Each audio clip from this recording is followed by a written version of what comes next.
नमस्कार, SBT news में आपका स्वागत है। पेश है 28 जुलाई रविवार सुबह 11:15 बजे राजस्थान की बड़ी खबरें। प्रधानमंत्री नरेंद्र मोदी ने निवेश आकर्षित करने के लिए नीति आयोग को निवेश अनुकूल चार्टर तैयार करने का निर्देश देते हुए शनिवार को कहा कि विकसित भारत का सपना विकसित राज्यों के माध्यम से साकार किया जा सकता है। पीएम मोदी ने यहां नीति आयोग की 9वीं संचालन परिषद की बैठक को संबोधित करते हुए कहा कि प्रत्येक राज्य और जिले को वर्ष 2047 के लिए एक दृष्टिकोण पत्र बनाना चाहिए ताकि विकसित भारत को साकार किया जा सके। उन्होंने युवाओं को रोजगार के लिए तैयार में उनके कौशल और प्रशिक्षण पर जोर दिया और कहा कि विकासशील भारत के लिए प्राथमिकता के रूप में शून्य गरीबी का लक्ष्य रखना चाहिए।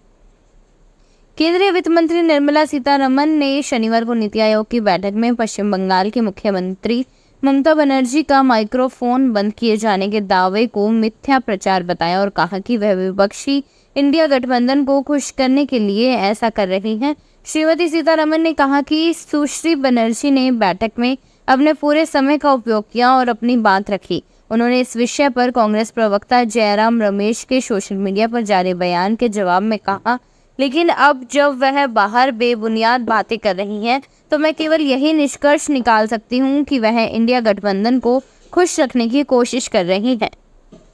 लोकसभा अध्यक्ष ओम बिरला ने आम जनता को सुलभ, सस्ता और त्वरित न्याय दिलाने में न्यायालयों की महत्वपूर्ण भूमिका बताया। उन्होंने कहा कि लंबित मुकदमों के समाधान के लिए नवाचार और नवीन तकनीकी का अधिकतम उपयोग आवश्यक है। श्री बिरला शनिवार को जोधपुर में राजस्थान उच्च न्यायालय की स्थापना के 75वें वर्ष पूर्ण होने के अवसर पर आयोजित कार्यक्रम को संबोधित कर रहे थे। उन्होंने कहा कि राजस्थान उच्च न्यायालय ने देश को कई अत्यंत विशिष्ट न्यायाधीश और प्रख्यात अधिवक्ता दिए हैं जिन्होंने कानून और न्याय के क्षेत्र में उल्लेखनीय सेवाएं दी हैं।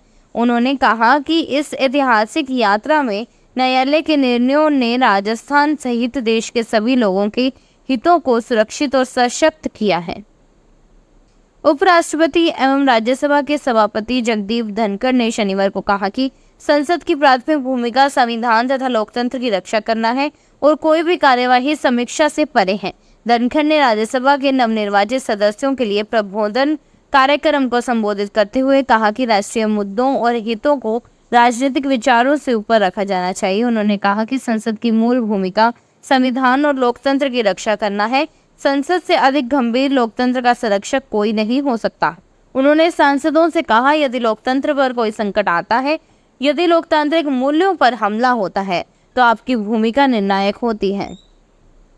राजस्थान के मुख्यमंत्री बजरंग शर्मा ने शनिवार को यहां विकसित भारत 2047 की तर्ज पर विकसित राजस्थान 2047 का रोडमैप नीति आयोग की गवर्निंग काउंसिल के सामने रखा। श्री शर्मा ने प्रधानमंत्री नरेंद्र मोदी की अध्यक्षता में नीति आयोग की गवर्निंग काउंसिल की 9वीं बैठक में शिरकत करते हुए यह रोडमैप काउंसिल के सामने रखा। उन्होंने कहा कि विकसित राजस्थान 2047 की संकल्पना को साकार करने के लिए हमारी सरकार ने वर्ष 2024-25 के बजट में 10 संकल्प लिए हैं।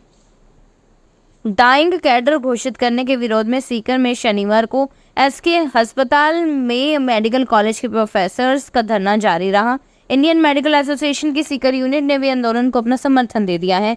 मेडिकल कॉलेज के प्रोफेसर गुरु शरण कुडी ने बताया कि डाइंग कैडर घोषित करने के बाद 1 अगस्त 2024 के बाद जो भी नई भर्ती होगी उन्हें राजस्थान सेवा अधिनियम के तहत बढ़ा हुआ वेतन सहित अन्य सुविधाएं दी जाएंगी। इसको लेकर पिछले कई सालों से हम विरोध करते आ रहे हैं। राजस्थान में खान विभाग ने डूंगरपुर के 2 खानधारकों के ई रवन्ना का दुरुपयोग करने पर 19 करोड़ 68 लाख रुपए का जुर्माना किया गया है। खान सचिव श्रीमती आनंदी ने शनिवार को बताया कि खान विभाग ने अचानक निरीक्षण के दौरान डूंगरपुर जिले में अलग अलग स्थानों पर खनिज मैसेनरी स्टोन और खनिज क्वार्टर्स के 2 लीज धारकों द्वारा ई रवन्ना का दुरुपयोग करने का बड़ा मामला पकड़ा है। उन्होंने बताया कि विभाग ने दोनों पर कुल 19 करोड़ 68,27,996 रुपए के जुर्माने का वसूली नोटिस जारी करके ई रवन्ना बंद करने के साथ ही तुला यंत्र को भी निष्क्रिय कर दिया है। राजस्थान में शारीरिक शिक्षा भर्ती परीक्षा 2022 में बड़ी संख्या में पीटीआई बने अभ्यर्थियों के पास बीपीएड की डिग्री नहीं है और न ही उन्होंने प्रतियोगी परीक्षा दी। इसके बावजूद वे सरकारी स्कूलों में पीटीआई बन गए। गौर करने वाली बात है कि प्रदेश की सरकारी स्कूलों में पढ़ रहे लाखों बच्चों की खेल प्रतिभाएं कैसे आगे बढ़ सकेंगी जब पीटीआई को न शिक्षा का ज्ञान है और न ही परीक्षा में बैठने का अनुभव। एसओजी ने 2 और सरकारी स्कूल के पीटीआई के खिलाफ मामला दर्ज किया है। जयपुर डिस्कॉम ने लाखों का बिजली का बिल नहीं चुकाने वाले सरकारी विभागों पर सख्ती करना शुरू कर दिया है। शुक्रवार को सेठी कॉलोनी स्थित मिनी स्वास्थ्य भवन में अन्य दिनों की तरह कार्मिकों ने काम करना शुरू किया। अचानक पूरे मिनी सचिवालय की बिजली गुल हो गई।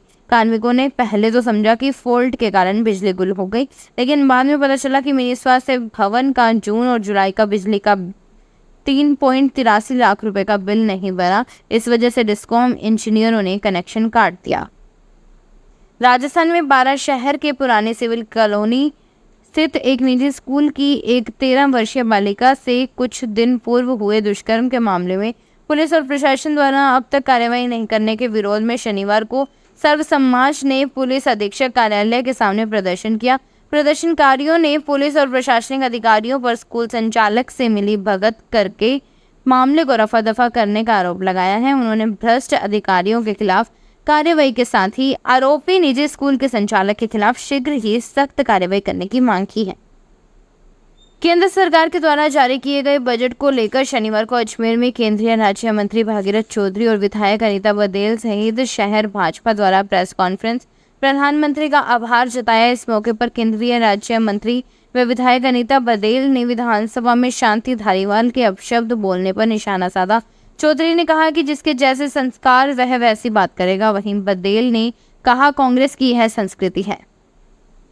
पाली के नया बस स्टैंड के सामने स्थित एक होटल में शनिवार दोपहर को राजपुरोहित नारी शक्ति ग्रुप पाली की ओर से लहरियों उत्सव 2024 का आयोजन किया गया, जिसमें बड़ी संख्या में राजपुरोहित समाज की महिलाओं ने हिस्सा लिया। दोपहर 12 बजे से शाम 5 बजे तक चले इस प्रोग्राम में ग्रुप की महिलाओं ने कई तरह के कार्यक्रम आयोजित किए, जिसमें सभी ने उत्साह से भाग लिया। राजस्थान के बीकानेर जिले में संत श्री दुलाराम कुलरिया हॉस्पिटल का उद्घाटन आज रविवार को प्रदेश के मुख्यमंत्री भजराज शर्मा करेंगे। ऐसे में Narsi interior infrastructure private limited के एमडी नरसी कुलरिया ने अपने पिता की सोच को आगे बढ़ाते हुए इस अस्पताल को बनवाया है। ऐसे में नरसी कुलरिया भव्य आयोजन की तैयारियों में जुटे हैं, जहां नरसी ग्रुप के डायरेक्टर जगदीश कुलरिया की अगुवाई में हॉस्पिटल का पूरा काम हुआ है। प्रदेश का पहला ऐसा आधुनिक हॉस्पिटल जिसमें एक बड़े हॉस्पिटल की तर्ज पर सभी सुविधाएं उपलब्ध हैं। राजस्थान के अलवर में सफाई कर्मियों की भर्ती में वाल्मीकि समाज को वरीयता देने की मांग को लेकर सफाई कर्मचारी यूनियन के आह्वान पर चल रहा धरना आज तीसरे दिन भी जारी रहा। अपनी मांगों के समर्थन में शनिवार को सफाई कर्मचारियों ने अलवर नगर निगम पर प्रदर्शन करते हुए अलवर शहर में रैली निकाली। रैली में सबसे बड़ी बात यह थी कि सफाई कर्मचारियों ने अपने हाथ में झाड़ू लेकर रैली निकाली। इस रैली को भी विशाल झाड़ू प्रदर्शन का नाम दिया गया। राजस्थान के राज्यपाल कलराज मिश्र कल सोमवार को एक दिवसीय दौरे के तहत बीकानेर आएंगे।